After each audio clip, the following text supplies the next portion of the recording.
second. Awesome. Yeah, so yes, it's 4 a.m. here in Brisbane, Australia.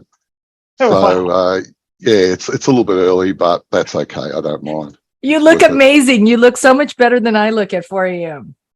Look, I'm because I've got a lot of US-based clients. I'm used to being up at this time of the morning sometimes. So, wow. Anyway, let's get started. I'm going to turn my camera off now because you don't need to keep looking at me looking at the screen. It's not worth it.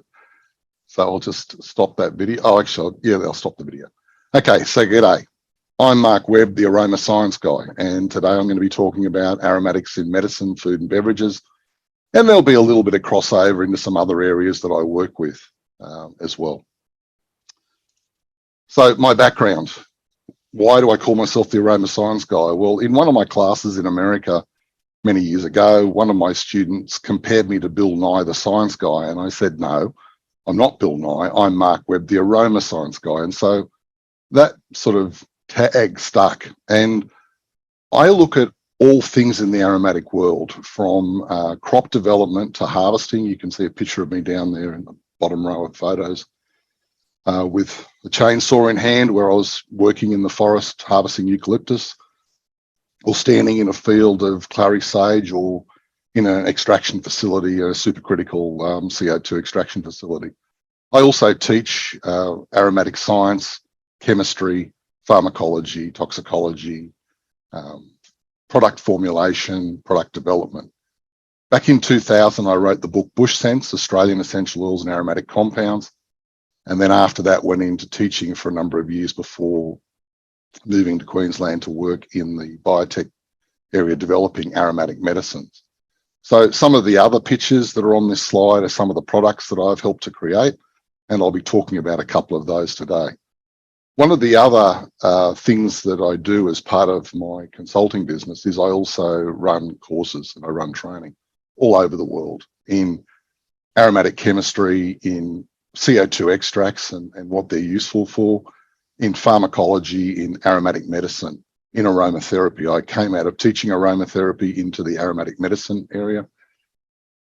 I've got a degree background in plant physiology and biochemistry, with additional training in aromatics, herbal medicines.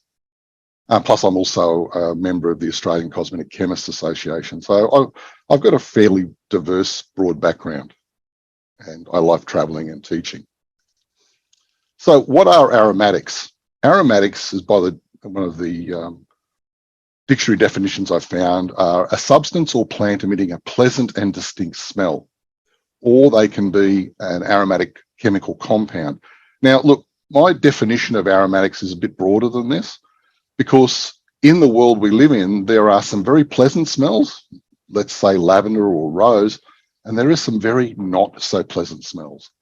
Things like fecal matter or rotting, decaying flesh.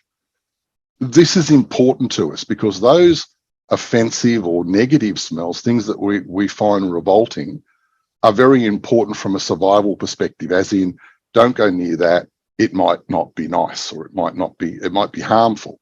So basically my definition of aromatics is anything you can smell. And this covers a very, very broad range, not just extracted scents, but flowers, plants, fruit, cooking smells, baking bread. Some of the chemistry of cuisine is really interesting as well, because it creates new smells that we don't get without applying heat to things. Think of your typical Texan barbecue and some of the aromas that come off that. Now, when we look at the physical and chemical properties of aromatics, there's a select group of these. One is that they're volatile, so they evaporate at room temperature, so you can smell them. Don't need to apply heat to them. They're predominantly composed of carbon and hydrogen atoms, with the occasional oxygen thrown in, and sometimes nitrogen and sulfur. So when we're looking at nitrogen compounds, that's some of those Maillard reactions, those cooking smells. And when we're looking at sulfur, we're thinking of the cruciate vegetables and also the allium vegetables, things like garlic and onions. They're very small molecules, so they have a very small molecular weight. So they're compared to protein strands and to polysaccharides, and even some of the more complex starches, they're very, very small. They're non-ionic in that they have no charge potential to them, unlike, say, salt, which is a highly ionic substance, which has a very strong electrical charge to those atoms. Or they can be slightly polar, so they can have a very weak electrical charge. So those properties in particular make them fat soluble. They love lipids. They don't like water, which means that they're hydrophobic. This can be a blessing and also a curse when it comes to formulating work, because they're fat soluble. So to put any of these aromatics into a water-based solution, you've got to look at emulsification technology. You've got to look at carrier substances. So all of these physical and chemical properties together mean that these aromatics will cross tissues very easily in the human body. They'll also cross the blood-brain barrier. So if you're smelling an aromatic, as this example photo in the slide shows, you're getting the physiological effect of that smell. You're getting the psychological effect. You're getting the neuroendocrine effect. So that smell triggers the nervous system, but it also triggers the endocrine system. And that's a really important part. Now, some of the people that are on this call today, and we'll hear this later, some of you have been struck down with COVID around the world. And one of the symptoms of COVID or post-COVID is anosmia, or the loss of a sense of smell. Well, if you can't smell these aromatics, they're still having a physical effect on your body. And in fact, one of the protocols I've developed is to use inhaled aromatics to help recover that sense of smell. The chemistry of these aromatic compounds is that they're secondary metabolites within plants. So there's two types of things that plants make. Primary metabolites, which are important for the growth of the plant, for the reproduction of the plant. And then there are the secondary metabolites, which are supportive compounds that allow the plant to communicate and also to defend itself. So when we look at these compounds, the most common are the terpenoids. And I'm not going to get too deep into chemistry. Don't freak out. It's okay.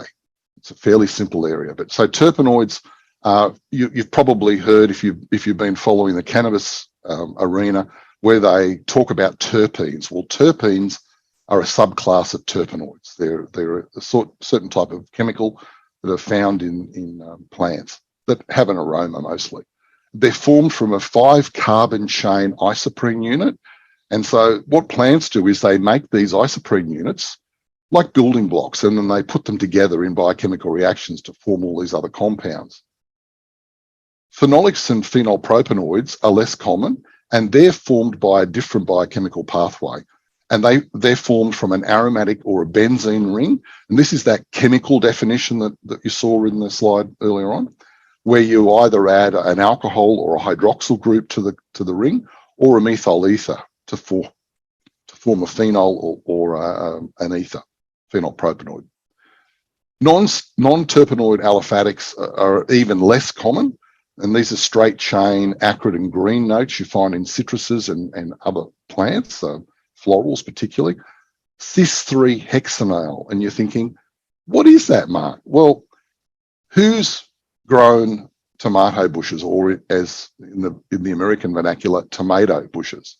If you've ever handled the stems and the leaves of a tomato bush, you've smelled this compound. That's the smell of green tomatoes. The heterocyclics are even less common again, and these are almost narcotic in their aroma and their physiological effect on the human body. They're very heady floral aromas, very pungent, very warming and rounding and almost hallucinogenic in nature, as I said, narcotic. Things like jasmine and neroli, narcissus, boronia, etc. They're really an interesting accent in perfumery and also in therapeutic work. So when we break the terpenoids down into their functional groups, we get a range of compounds, and you'll note the colors that I use. In my classes, I use a color coding system to differentiate the various functional groups, and I've also got some therapeutic uses. So this is the basis of aromatherapy and also aromatic medicine. When you're prescribing aromatics, be they essential oils or other compounds, other extracts, you're reliant on these properties of these different classes of chemicals. Monoterpenes are carbon and hydrogen compounds. They're made of terpenes, and they're carbon 10 chains. The sesquiterpenes are carbon 15 chains. When you add a hydroxyl group to them, they turn into alcohols. A bit more rearrangements, you end up with aldehydes. Arrangement again, you get ketones, esters, oxides, lactones. Now, I'll talk about this stuff in other lectures as we go through the series in more detail. The other biochemical pathway forms the phenols and phenylpropanoids. So, and the phenols and ethers and coumarins and furanocoumarins are in some ways adjunct to the terpenoids. They're often much more intense in their effect. So phenolics are very strongly anti-infectious and very strongly tonifying. The ethers have antispasmodic effects and are also quite good analgesics. Coumarins are sedatives. The furanocoumarins are anticoagulants and hepatotoxins in large doses. So they're some of the more negative compounds, and you find those in citruses like bergamot, lime, etc., and they cause that phototoxic reaction. And then the heterocyclics are aphrodisiac at low doses, but at slightly higher doses, they become stupefying and sedative. This looks like a really complicated slide, and this slide is going to be the basis of a whole other lecture on extraction technology I'll be giving later in this series of lectures. But it's really important to understand that each of these different types of extraction technology produces a different type of end product. And the different types of end product have different uses. So at the bottom of the slide, I've got some of the different areas that we apply the different materials to. The first one being steam distillation. Now, this is 5th century technology. It was discovered back in the 5th century AD, and it's very simple technology in that relies on boiling water and using the partial pressures of water to remove the plants from the remove the extracts from the plants. That also produces a hydrosol. And even simpler technology is applying physical pressure to the oil, to the fruit of citrus, to extract the oil. Then we move on to extraction solvents. If we're using alcohol and water, we're producing tinctures and fluid extracts. If we're using hydrocarbons or hydrofluorocarbons, we're producing absolutes and oleoresins. Absolutes are formed from flowers. Oleoresins are formed from herbs and spices generally. Another huge area of extracts is CO2 extracts. And again, I teach classes on this subject. So liquid CO2s are subcriticals, and then select and total extracts move into the supercritical range. And I'll talk more about this in the follow-up lecture. All of these top 3 types of extraction processes can then be further processed using fractional distillation. You can use a vacuum still or a short path still or a rotary evaporator or some of the swipe film equipment that's available these days to remove terpenes from various essential oils or expressed oils. You can also concentrate the citrus oils.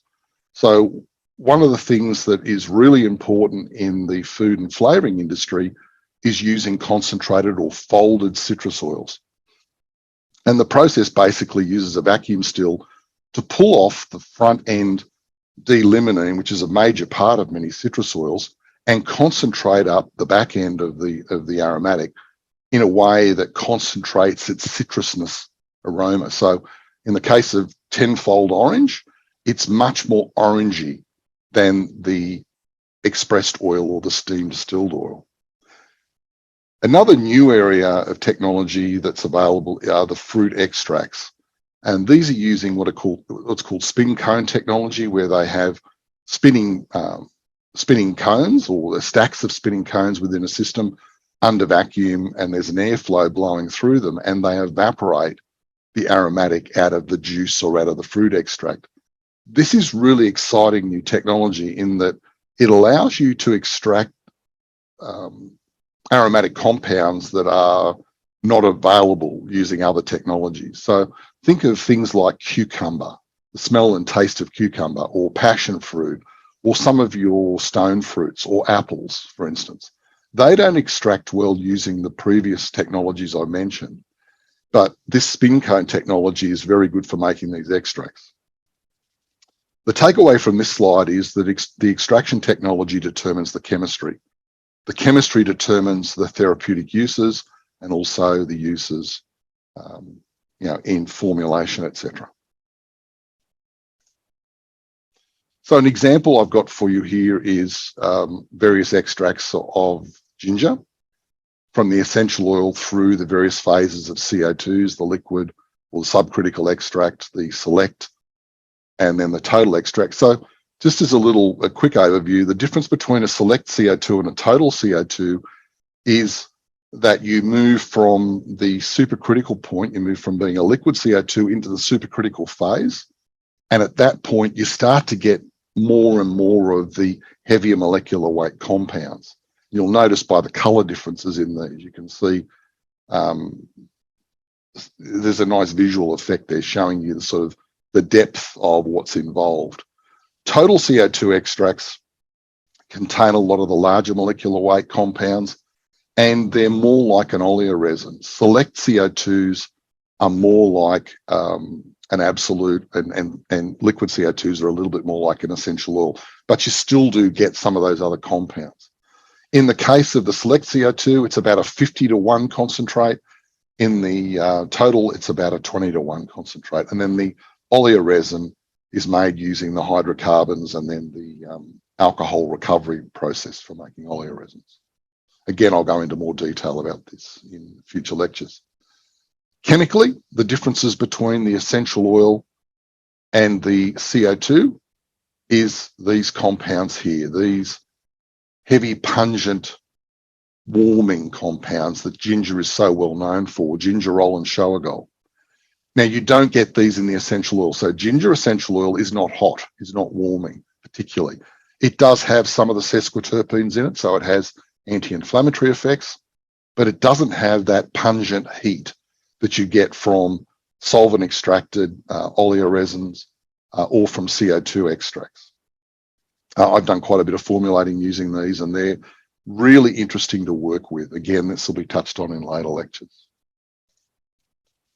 So when we look at some aromatics that are available over the counter and out there in the world, some of the common over-the-counter products, Mintec is been around for years, and lavender-based capsules came on the market probably about 5 years ago over the counter in most pharmacies and health food stores around the world. The Mintec product is about irritable bowel syndrome or digestive upset, and it's basically just some peppermint oil in an enterically coated capsule. The calming lavender capsules is true lavender oil, again in an enterically coated capsule. And both of these products, the reason they're in an enterically coated capsule is to deliver the aromatic past the stomach. So it gets absorbed in the small intestine into the circulatory system, and it has an effect. So in the case of Mintec, you're actually wanting the aromatic to be in the gut, in the lower gut, to stop or to help to assist with the irritable bowel and colitis type syndrome. The lavender is absorbed into the circulatory system and goes to the brain. Now, you can also get that just by inhaling it. There's a lot of research around these two products, and that's why they're available. They're very well proven. The oil of oregano, or oregano as we call it in Australia, is actually a supercritical CO2 extract of the dried oregano herb.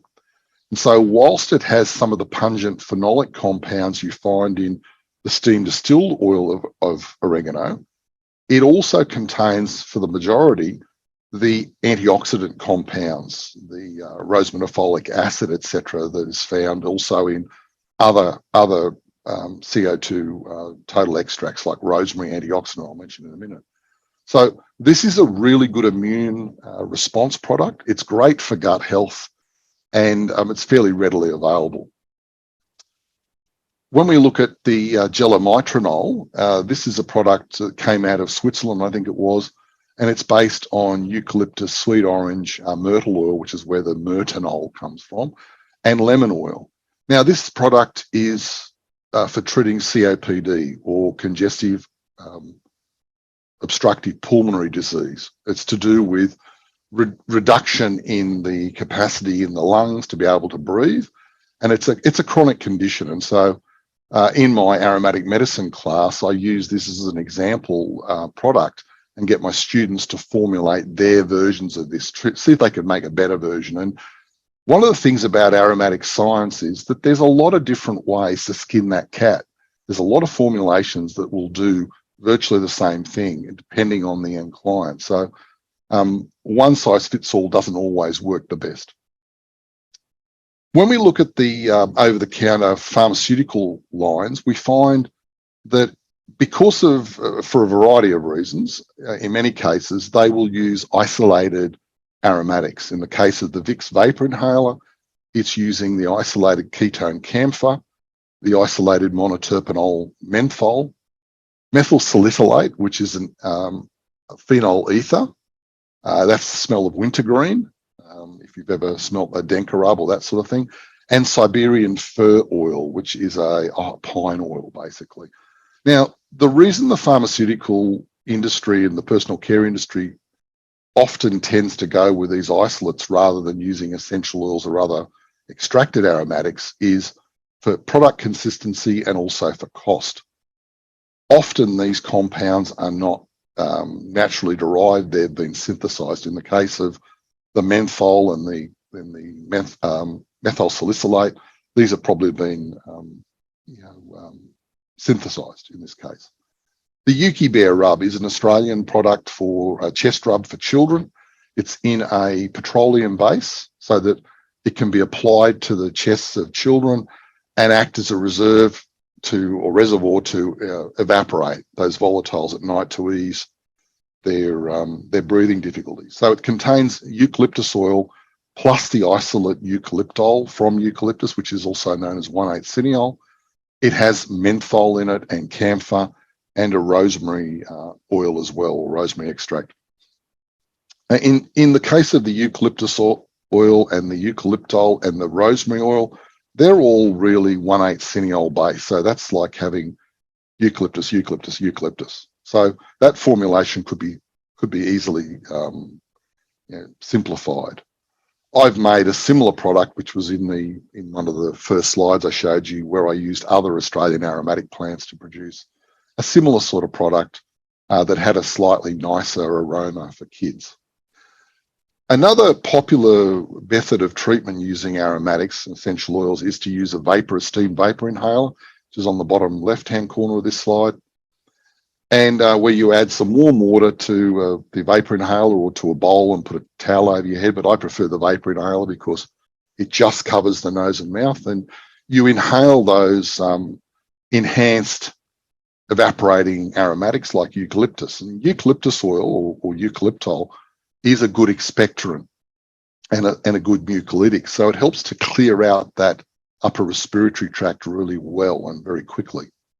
The final product on this slide is another Australian based company. It's Zia Relief out of Tasmania. And it's a Kunzia cream. Now, Kunzia is an Australian native, and when I turn the camera back on, you'll see some photos of it on the wall beside me. It's a part of the Myrtaceae family. It's a shrub that grows in Tasmania. And this product's also got lavender added to it to adjust the aroma slightly, to make it less medicinal smelling. And it's got some rosemary antioxidant added to it, some of that diterpene, phenolic or carbon-40 extracts of rosemary. And the purpose of that in this product is to prevent oxidation of the base oils in the cream and also to increase the shelf life of the other aromatics, because Kunzia is rich in alpha-pinene, and that's a monoterpene which can oxidize over time. So that's to make this product last longer on the shelf, which is a good thing. Another big area of aromatics is aromatherapy. And when aromatherapy started in the 1980s, it was hailed as this part of this explosion of natural therapies around the world. It arrived here in Australia and also in America and Canada about the same time from the UK. And it was heralded as this wondrous new healing modality. Very low dose applications using a candle vapor inhaler to scent the room, or in aromatic bathing where you put a few drops of oil into a mixture in a bath. Or the predominant delivery method was a particular type of relaxation massage technique using the essential oils, which worked really well. Now, since then, aromatherapy's sort of developed a bit more, and we've moved off into other modalities, which I'll talk about in a second. One of the negatives of this slide is those candle-in diffusers, because you've spent all this time and money getting some really beautiful essential oils, and then you're volatilizing paraffin candles, which is putting a whole lot of hydrocarbons into the atmosphere. So it's not particularly nice from that scent perspective, but it's also a fire risk. So these days we tend to use electric heaters or nebulizer style ultrasonic diffusion units, so it reduces that fire risk. In the 1990s, though, the public perception of the term aromatherapy kind of got muddied by the corporate world of consumer products. And they started putting aromatherapy and aroma this and aroma that on everything that was out there. The big takeaway from this slide is that many of these products don't contain extracted aromatics. Many of them contain synthetics. The good example up the top right of the slide is the Comfort Aromatherapy Frangipani clothing softener. Now look, frangipani extract from the flower, that beautiful flower you see when you go to Hawaii and the like, is extremely expensive. It's done as an absolute, and there's no way on earth these companies could afford to use those extracted aromatics to fragrance a washing product. So that'll be synthetic chemicals. Many of these air wick and other type room diffusers use a mixture often of essential oils or isolates from essential oils plus aroma chemicals. Probably the only things on this products on this slide that actually are true essential oils is the eucalyptus tissues with a bit of peppermint and camphor in them. So the camphor has been isolated using some peppermint and eucalyptus oil because it's cost effective. And probably the aroma socks, the lavender, would be the only one out of that range that would be possibly an essential oil, because raspberries and strawberries, they'll be synthetic fragrances. And the gardenia, well, gardenia is in that same area as frangipani. Gardenia extract is very expensive, into the tens of thousands of dollars a litre. Let me just have a look at that chat. What have I got there? Okay, yeah, okay. So yeah, questions. I'll answer questions at the end. I had the chat turned off, so I couldn't see it. So in the 2000s, here in Australia and elsewhere in the world, we started to see many of the small trusted brands of essential oils that people were selling in small bottles and to therapists predominantly, there and also at retail, started to there started to be this multi-level marketing selling model turned up. And since then, those particular brands have really exploded out in the market around the world to the many, many millions and millions of followers and resellers. In about the 2010s, we started to have a lot of problems with misinformation and not correct information, not substantiated information being promoted by some of the resellers in some of these companies. And it led to a lot of myths being put out in the world. And unfortunately, you have to look behind the scenes at what this was based upon. And it was based upon selling. It's almost a pyramid system of sell, sell, sell, and sell more. So there was a lot of recommendations being made in these multi-level marketing schemes to use essential oils all day, every day in a variety of different ways. And these are precious, highly concentrated compounds, and they should be treated accordingly. You can't just slather them on, load up a massive diffuser and expect you not to have issues, because overuse can have some really negative side effects. So there was a big push in the mid to late 2010s to educate some of these companies, and there was also a lot of regulatory pushback from the FDA, the TGA, and the like. So a lot of this misinformation has gone from the market now, and I have to say that many of them have become a lot more appropriate in their education and their information that they're serving up to the general populace, which is a great thing to see. When we look at aromatics in food, we generally think of fresh herbs and spices to start with, and then we move to dried herbs and spices for convenience sake. Fresh herbs take up a lot of room, and they've got a very finite shelf life. They have to be kept refrigerated. They can be attacked. They can by bugs, by microbes in storage. Dried herbs and spices similarly can be attacked by mold and mildew and bacterial infections, but they can also be predated upon by insects and other pests. So, and they again take up a lot of space. So in the food industry, they look at using extracts, and at the top of this slide you'll see 3 extracts.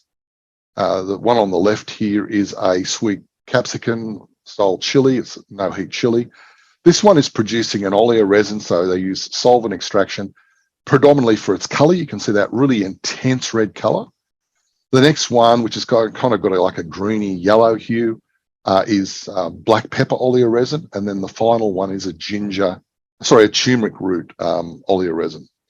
These are used for flavoring, used for coloring, predominantly in the food industry. Now, some countries around the world actually don't use oleoresins in the food industry. The one country that stands out is Russia. Russia in the 1950s developed liquid CO2 extraction. They were the first country in the world to use CO2 as an extraction solvent. And their entire food industry is based upon extracts made from liquid CO2. They actually do not use hydrocarbons in Russia to produce food extracts. That's a really interesting little side note. I found this out many years ago. I met with a Russian fellow that came over here to Australia, Alexei, and he introduced me to this wide range of extracts that were being used in the food and flavouring industry in Russia. I was blown away by it. And that's what started me on my path, really getting into CO2 extracts in a big way. So when we look at products that contain aromatics in the food industry, one of the ones that you'll see in your refrigeration cabinet or possibly in your fresh fruit and vegetables cabinet are these concentrated paste products, where companies have taken fresh herbs and spices, ground them up in a oil base, and turned them into a paste using gels and the like. Now, these are a good stopgap, and you use them at similar concentrations to your fresh herbs and spices, and they can be very useful. But in the broader food industry, the packaged food industry, things like your bottled sauces or your soups and the like, they don't work because companies that make these type of products, they don't make them in small batches. They make them in ton plus 5 ton lots, and so they've got to have a very effective way of flavoring those products, and also a cost-effective way. And this is where the CO2 extracts and the oleoresins and the folded citrus and other essential oils come in and are used. When we look at ice cream, there is more vanilla ice cream sold on planet Earth than there are vanilla beans to flavor it. So unfortunately, some of the more cost-effective vanilla products, ice creams in the market and the like, use synthetic vanillin to flavor their products. Coca-Cola many years ago, when they decided to release their Coke vanilla product, pretty much bought up every gram of vanilla on the planet, and there still wasn't enough. So the Coke vanilla had a large amount of synthetic vanillin in it, and to my mind and palate tasted not so great because it was missing a lot of the complexity that's found in vanilla. Another flavor you'll find in ice cream is from coffee, and Unlike in coffee itself, the extracted aromatics of coffee don't contain those bitter acids. So in products like food flavorings and beverage flavorings and ice cream, the coffee is the coffee flavor without that bitterness. Another way of using aromatics is to infuse them into carrier mediums to make dressings from them, or to make flavor vegetable oils. In the case of olive oil, Cobram Estate, which is an Australian brand, has a range of infused products. They're herbal infusion, chili, lemon, and garlic. The garlic is probably garlic oil infused. It may be fresh herb, but it's more likely to be a garlic extract added.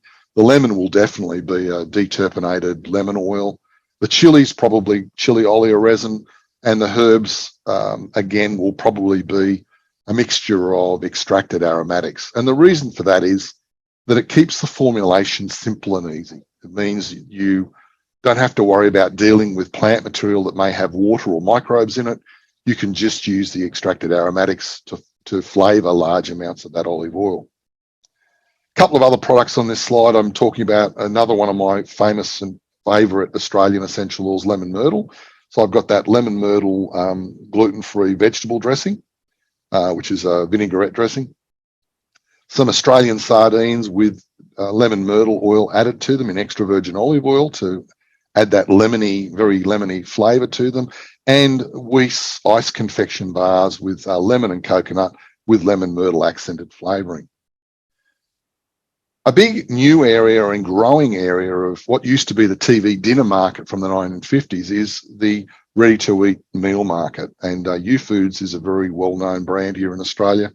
This clean paprika chicken undoubtedly has paprika extract, which is a chili extract or capsicum extract, plus a variety of other extracted aromatics. Some of the herbs and spices will be in that sauce mix. Again, because they're producing these on very large scale. So extracted aromatics are useful on a large scale, but they're also useful for us at home, which I'll talk about that later in this presentation. When we move on to beverages, in aromatics and beverages, pretty much every beverage on the shelf that you've ever seen contains an aromatic in it, unless it's water. The typical soda or soft drink market is rich in these things. And this slide is about sugar predominantly, if you hadn't guessed. Cordials are basically a sugar syrup where you've added some fruit juice or other liquids to it, such as tea and flavouring, to make a concentrated base product that you can then dilute with mineral water or soda water to make basically a soda drink. So the Bickford's lemon juice cordial has lemon juice added to it, as does the Fever Tree lemon tonic water, but both of those also have extracted folded lemon oil in them to give them that lemon freshness. The peach iced tea will have tea concentrate and peach flavouring. Notice that it says flavoured cordial. That's important. The lemon barley, they use barley water and, again, lemon juice and lemon extracts. The lime product has got lime juice and lime oil. Raspberry, again, a flavoured product, so they're not using raspberry fruit. They might have some raspberry fruit juice in there, but it'll be a synthetic raspberry flavouring. The lemon, lime and bitters cordial will be lemon and lime extracts and some bittering herbs, things like gentian or some of those other citrus bitters and the like. The soda market, and Coca-Cola brands are very, very huge in the market. There are a squillion litres of this stuff sold every year. Fanta is mandarin flavoured, Sprite is lemon and lime flavoured, and the classic Coca-Cola has a mixture of herbs in it. It's a secret recipe, but it has things like cinnamon and clove and nutmeg and some of those other spices in the mix, plus caramel colouring to make it that dark colour. Your fruit juices.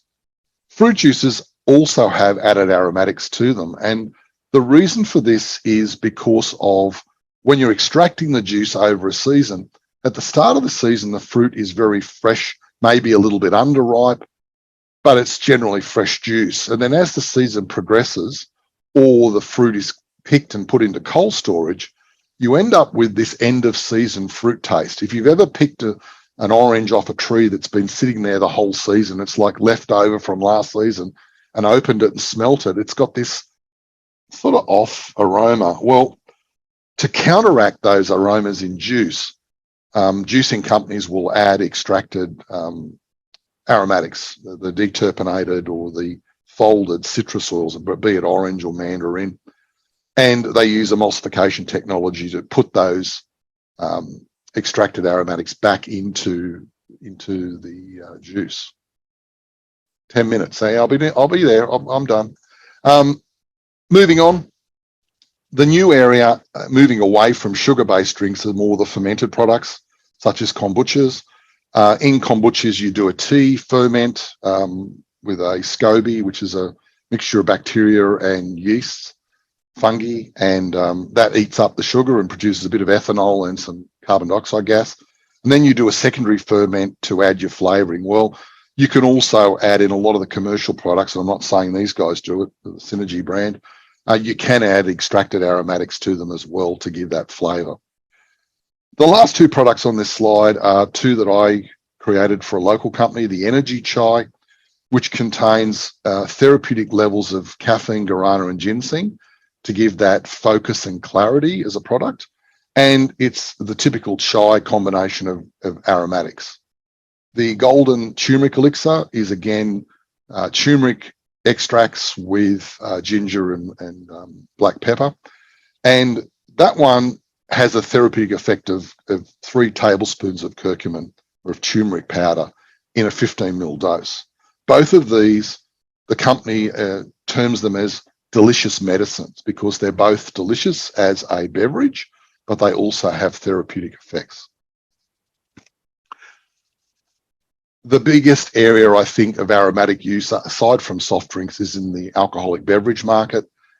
And a classic example would be gin. This is an Australian-based Four Pillars gin out of Melbourne, and their rare dry gin contains oranges as the citrus component of it. The main flavouring agent of gin is juniper berries, rich in alpha-pinene. It also contains coriander seed, which is rich in linalool. That monoterpene alcohol gives it that round flavour. And then the citrus oil, being orange, has limonene in it as well. Limoncello also contains limonene because it's from the lemon skins, and contains citral, which is formed from geraniol and neural, which are 2 lemon-scented aldehydes. This one's extracted using alcohol, so you're not getting as much of the limonene, you're getting more of the other flavour components. And these are all therapeutic beverages. When you take any of aromatics in medicinal form like alcohol, in fact, that's how a lot of these cordials were originally made. They were made this way to preserve them using ethanol, but also as therapeutic agents.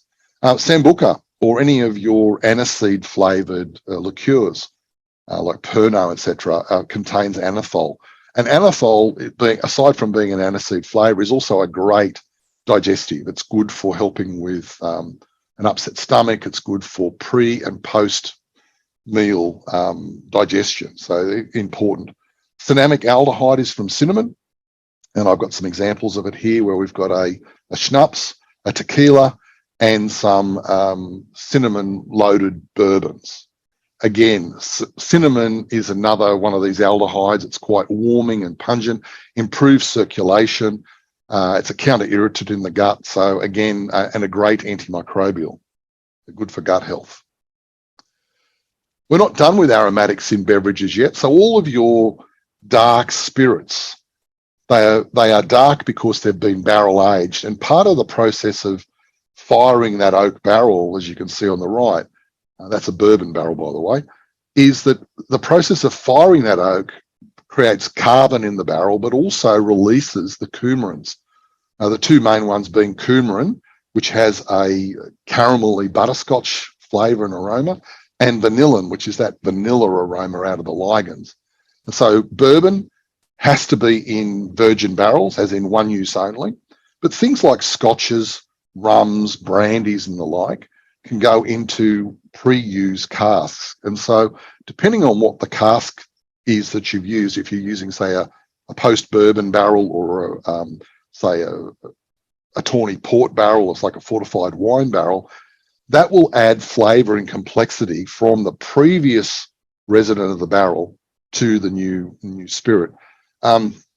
Many of the flavour differences in these oak-aged barrels are aromatically aligned. So the carbon in the barrel absorbs the really nasties out of the raw spirit. You also get some evaporation of the alcohol through the barrel. That's called the angel share. And that gives you a concentration of flavours.